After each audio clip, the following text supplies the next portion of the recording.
Trailer देखकर लगा था कि भेड़िया स्त्री या भूल भुलैया 2 की तरह ही कोई नॉर्मल सी हॉरर कॉमेडी एंटरटेनर होगी, लेकिन फिल्म देखने पर मुझे हाल ही में आई कन्नड़ इंडस्ट्री की बेहतरीन फिल्म कांतारा याद आ गई।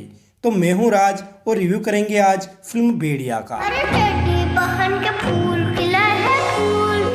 ज़्यादातर रिव्यूज़ में फिल्म की बेसिक स्टोरी बताई जाती है, लेकिन भेड़िया की स्टोरी ज़रा सी भी पहले पता होना फिल्म देखने के मज़े को किरकिरा कर सकता है।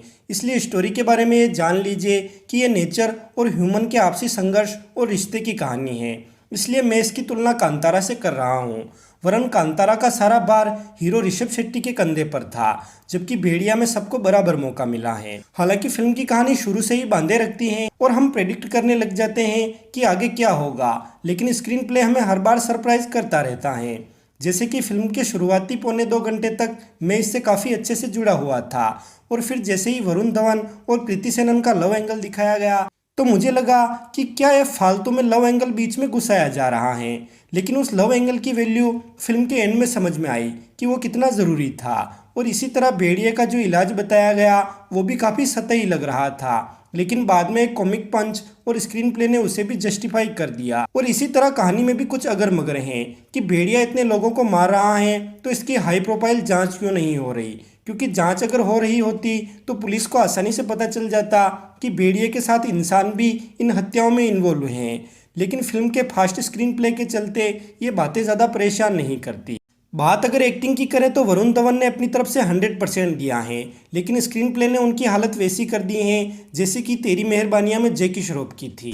भाई साहब कुछ ज़्यादा नहीं हो गया? हाँ, उतना भी कमज़ोर रोल नहीं है, लेकिन खैर छोड़ो। वरुण धवन जब इंसान से भेड़िया बनते हैं तब उनकी परफॉर्मेंस देखने लायक हैं, और वीएफएक्स भी। लेकिन वो ट्रांसफॉर्मेशन वाले सीन में जितना ट्रांसफॉर्मेशन क्लियरली दिखाया गया है मैंने उससे ज़्यादा की उम्मीद की थी। लेकिन फिर भी फिल्म के वीएफएक्स बहुत ही अच्छे हैं और जंगल बुक की याद दिलाते हैं। कृति सेनन ने भी अपना रोल अच्छे से किया है, लेकिन फिल्म में जो उन्हें लुक दिया गया वो मुझे सही नहीं लगा। हालांकि इस तरह का लुक उनके कैरेक्टर की वजह से उन्हें दिया गया, लेकिन अकॉर्डिंग टू मी लुक अगर सिंपल भी होता और उस सिंपल लुक के साथ रोल थोड़ा और बड़ा होता तो बेटर रहता। अभिषेक बनर्जी की कॉमिक टाइमिंग ज़बरदस्त है और उन्हें ज़्यादा से ज़्यादा फिल्में करनी चाहिए। दीपक डोबरियाल रोल में पूरी तरह से उतर गए, और इन्हें छोड़कर फिल्म में ज़्यादातर अरुणाचल प्रदेश के एक्टर्स ने ही बाकी के रोल्स किए हैं, और उनकी एक्टिंग भी काबिले तारीफ है। और क्योंकि फिल्म की कहानी अरुणाचल प्रदेश से जुड़ी हुई है, इसलिए नॉर्थ इंडियंस के साथ उनकी शक्ल और भाषा के भेदभाव की बात भी उठाई गई है। लेकिन अकॉर्डिंग टू मी ये भाषा का भेदभाव सिर्फ नॉर्थ इंडियंस के साथ ही नहीं बल्कि उन सब इंडियंस के साथ होता है जिनकी लोकल लैंग्वेज हिंदी नहीं है, जैसे कि मेरी। फिल्म में श्रद्धा कपूर के अलावा 2 और एक्टर्स के कैमियो अपीयरेंस हैं जिनके जरिए इस यूनिवर्स की अगली फिल्म के तार इससे जोड़े गए हैं। यानी कि कुल मिलाकर भेड़िया में हॉरर है जो डराता कम है लेकिन थ्रिल ज़्यादा देता है।